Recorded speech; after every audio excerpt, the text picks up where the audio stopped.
Katherine Pierce, the resourceful, sassy, and selfish vampire who was the closest character the Vampire Diaries had to a main villain.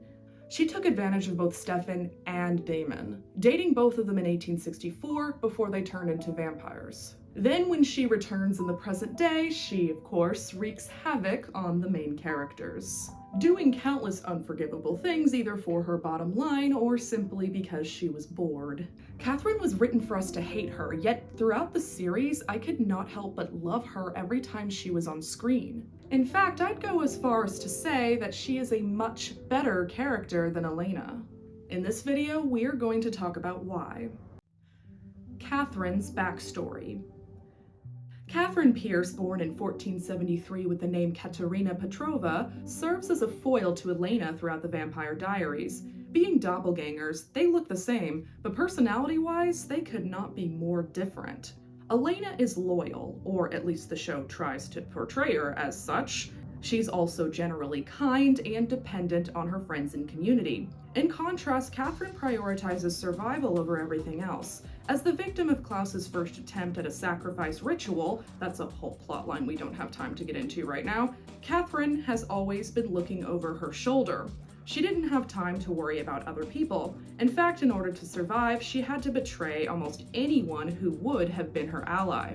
As a result, Katherine's personality morphed from a simple and naive village girl to a resourceful, independent, and ruthless woman. That was, until she met Stefan and Damon. Seeking refuge from Klaus, Katherine found a home at the Salvatore estate where she met the then human brothers, Stefan and Damon Salvatore. The two brothers were immediately enamored with her beauty and confidence, and Katherine took advantage of this, dating both of them and pitting them against each other. When Stefan found out Katherine was a vampire, she compelled him to not be afraid, which certainly muddied the waters about consent in this relationship, to say the least. Meanwhile, Damon knew what she was and didn't care. He was truly in love with her while Stefan was not. This made Katherine, who always wants what she doesn't have, much more attracted to Stefan than Damon. When she comes back to Mystic Falls decades later, she even says as much to Damon, expressing that she never loved him. Ouch, that one still hurts. Despite what the show says, though, I don't believe that Katherine ever truly loved Stefan either. At least not love in the sense that most people feel it. Love normally makes you selfless, not selfish. It makes you sacrifice for people, which Katherine never really did. She played with Stefan and Damon like they were toys, and then discarded them once things got too dangerous for her. However, I do believe that, at the very least, Stefan sparked a small change in Katherine. Before she met the brothers, Katherine had grown cold and ruthless, with the few allies she had being people she could use for her survival, like Emily and Pearl. In contrast, her romance with Stefan and Damon served no purpose except to entertain her. She hadn't done anything like that in centuries, at least not that we know of. In her own way, Katherine did care about the brothers. After all, she gave them her blood so they'd turn into vampires if they were killed. But with everything Katherine had been through, her care for them could not evolve beyond that. During their time together, Stefan and Damon awakened something within Katherine, but they could not redeem her. She had fallen too far. And that, right there, is the foundation of what makes Katherine such an interesting character. Her behavior is selfish and undeniably evil, but once the audience finds out her backstory, it becomes painfully clear what made her this way. Not to mention, Nina Dobrev does a stellar job portraying this character, changing everything from her facial expressions to the way she walks to differentiate Katherine from Elena. She has a sense of charisma that takes over a room the instant she walks in. And her fashion is always impeccable, sporting curly hair and showy outfits. Meanwhile, Elena dresses very basic, always has straight hair, and lacks confidence or independence. It is important to note, though, that these factors alone are not what makes Katherine a better character than Elena. A more confident character does not mean that they're superior, it just means that they're different. No, what makes Katherine better is more than that. Both she and Elena's backstories are good and well fleshed out throughout the series, but what really makes all the difference between these two characters is their development.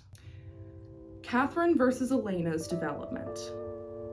Throughout the series, we actually see a very similar pattern of development between both Katherine and Elena, that being a lack of change. By the end of the series, both doppelgangers are more or less the same character as they were at the beginning, with a few life lessons and senses of maturity along the way. This, on the surface, is a big no-no in writing. Generally, in a story, you want a character to change, especially if they're a major character. After all, if they don't grow, then why are we following them? Why follow Katherine and Elena for 8 seasons if we see next to no growth in their characters? And additionally, why would I even make a video about Katherine being better if neither Katherine nor Elena actually change? Well, what sets these ladies apart isn't actually the type of arc each one has, it's the reasons behind each of their refusals to change. Don't understand? Let me explain. Starting with Elena. At the beginning of the series, Elena is a traumatized, somewhat meek and lost girl trying to find her purpose in the world. She finds something when she meets Stefan and learns about the supernatural world. Then when she falls for Damon, she learns to embrace the darker parts of herself, at least for about 1 season. Then she more or less goes back to being morally righteous and codependent. Elena is always at the center of each plotline, her doppelganger blood needed for sacrifices and different kinds of magic the villains need.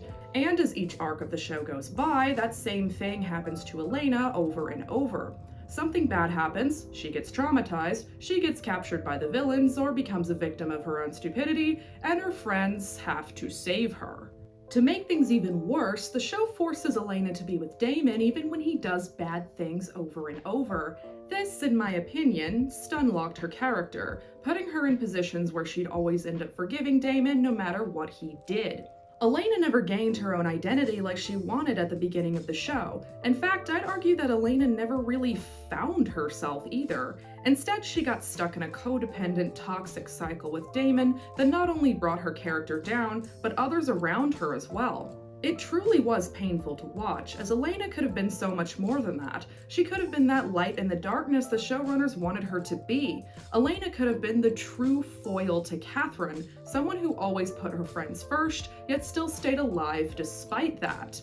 She could have driven Katherine insane because Katherine would never be able to understand how someone so selfless could survive for so long. Elena could have made Katherine question everything, leading to her looking at her past and wondering if she really had to make all of those self-serving decisions.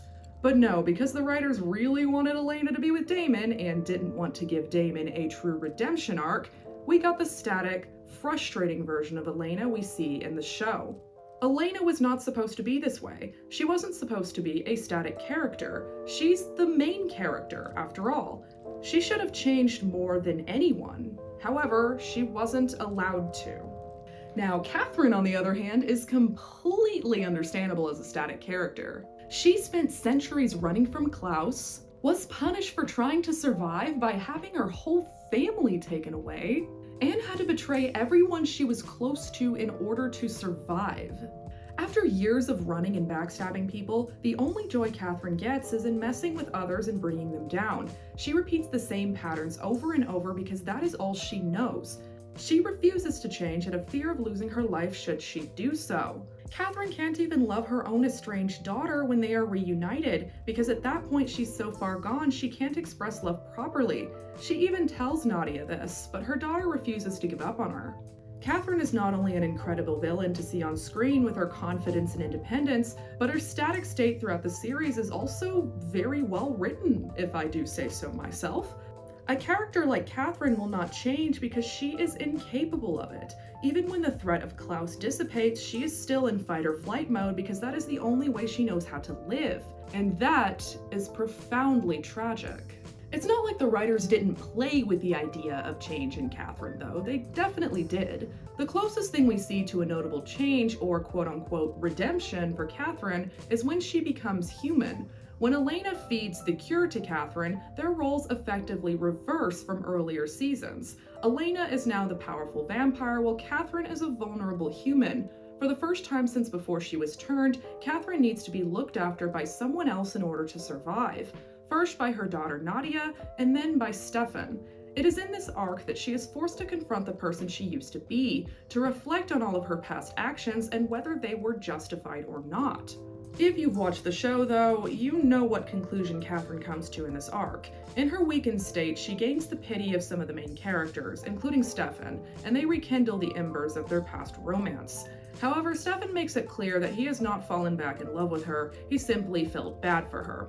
This doesn't stop Katherine from slipping right back into her old habits, though. As she is dying from the cure being removed from her system, Katherine says goodbye to her former enemies. She even apologizes to Elena for everything she did wrong in the past, and for a moment, it seems like Katherine is about to go out as a changed woman. However, of course, it was all a ruse.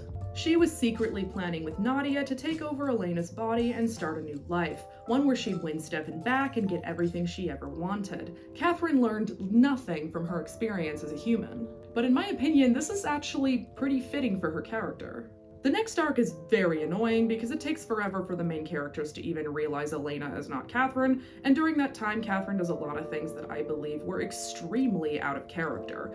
Dumb things motivated by love and not survival like her character is wired. So I do believe this arc brought down Katherine a lot.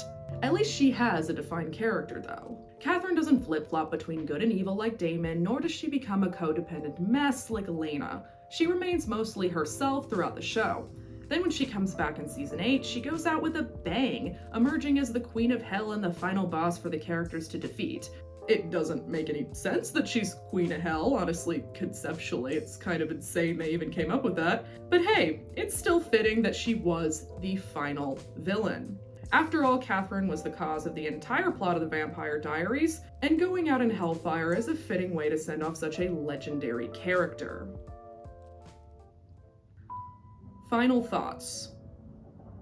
Personally, Katherine was one of my favorite characters in the Vampire Diaries, only being trumped by Caroline and Klaus because I can low-key relate to Caroline, and Klaus is one of the greatest TV villains of all time. He's getting his own video soon, but still, definitely top 3, Katherine's top 3. Her development was the most consistent out of all the characters, and for the most part it made sense. Something about a tragic villain tugs at my heartstrings as well. Katherine didn't ask to be this way, and if she hadn't been through such horrors in her past, she could have lived a happy, simple life.